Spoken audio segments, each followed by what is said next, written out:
સુરતના સિંગણપોરમાં ભાજપના નેતાના દબાણના મામલે ફ્લેટ પર દબાણ અંગે ફરિયાદ કરનાર ફરિયાદીને નોટિસ મળી છે। કાર્યપાલક ઇજનેર KL વસાવાએ શંકાસ્પદ ભૂમિકા હોવાનો આરોપ છે। અધિકારીએ દબાણ અંગે ફરિયાદ કરનારને જ નોટિસ ફટકારી છે। ફરિયાદીના ઘરની બારી બિનઅધિકૃત હોવાનો નોટિસમાં ઉલ્લેખ કરાયો છે। ફરિયાદીએ મંજૂરી વગર બારીનું બાંધકામ કર્યું હોવાનો કોર્પોરેશને આરોપ લગાવ્યો છે। ફરિયાદીને જ નોટિસ ફટકારાતા અધિકારીઓની કાર્યવાહી શંકાના ઘેરામાં આવી છે। અને તોડી ગયા, પાછું આ આપી ગયા, રિપેર કરી ગયા ને હવે અમને સામે નોટિસ આપે છે કે તમારી બારીઓ દિવાલો બંધ કરી દેવો। અમને એવી નોટિસ આપી છે કે હવે આ તમારી બારીઓ ઉપર નીચેની બંધ કરી દેવો। અમારો હવા ઉજા શેક તો નીચે બંધ હતું જ તે દુકાનના કારણે હવે ઉપર પતરા નાખીને બંધ કરવા માંગે છે। કોનું ઘર છે? બાબુભાઈ જેબલિયાનું।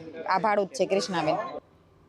તો સમગ્ર મામલે કોંગ્રેસ નેતાએ સુરત મહાનગરપાલિકાની કામગીરી પર સવાલ ઉઠાવ્યા અને મનપા ભાજપ નેતાઓ માટે કાર્ય કરતી હોય તેવો આક્ષેપ કર્યો।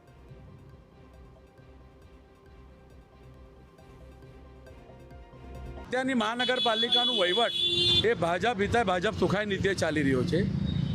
સામાન્ય પ્રજાજનો માટે કડકાઈથી કાયદાનો અમલ થાય છે, જ્યારે ભાજપ કે એના લાગતા વળગતા જે કોઈ વ્યક્તિઓ કે એના ધંધાની વ્યક્તિ હોય એના માટે સુરત મહાનગરપાલિકાનું તંત્ર કોઈપણ પ્રકારના કાયદા કે કાયદાનો અમલ કરતો નથી, એવો ઘણીવાર કિસ્સા સામે આવ્યા છે।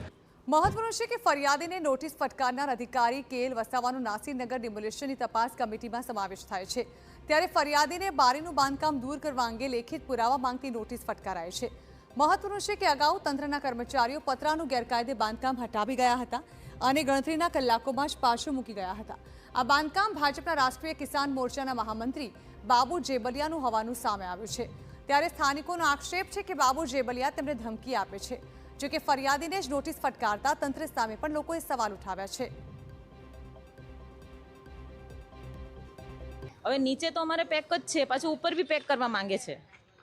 કેવી સમસ્યા આવી રહી છે? હવે અમારા ઘરમાં રહી નથી શકાતું, હવા ઉજાસ બધું બંધ થઈ ગયું છે અને એ લોકોમાં આવતું જ નથી, એ આખું અલગ જ છે અને આમને અમુકની ધમકી આપે છે કે આમ તમને લોકોને શાંતિથી રહેવા નહીં દઉં, એવી બધી ધમકી આપે છે। કોની દ્વારા?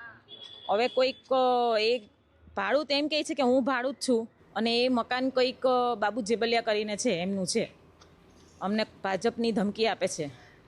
તો આ સમગ્ર મામલે ફરિયાદીને નોટિસ ફટકારનાર અધિકારીએ તમામ આક્ષેપો પાયાવિહોણા ગણાવતા કહ્યું કે જો ભાજપના નેતાને ધ્યાનમાં રાખીને કાર્યવાહી કરવામાં આવત તો પતરાના શેડનું ડિમોલિશન થાત જ નહીં। સાથે જ ફરિયાદીને નોટિસ આપવા મામલે અધિકારીનું કહેવું છે કે વહીવટી પ્રક્રિયાના ભાગરૂપે તપાસ દરમિયાન જે માહિતી સામે આવી છે તેના આધારે આ કાર્યવાહી કરાઈ છે।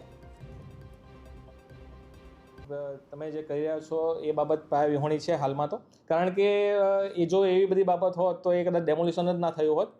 આપણે પ્રોપર વેમાં જઈ અને એ ડેમોલિશન કરવામાં આવેલું હતું અને જે માર્જિનમાં જે પતરા નાખેલા હતા એ ખુલ્લા કરવામાં આવેલા હતા અને એ ફરિયાદનો નિકાલ કરવામાં આવેલો હતો અને એ નિકાલ કરી અને વહીવટી પ્રક્રિયાના ભાગરૂપે જે બી કંઈ પ્રોસેસ છે એ પ્રોસેસ ફોલો કરી અને એ કામગીરી પૂર્ણ કરવામાં આવેલી હતી।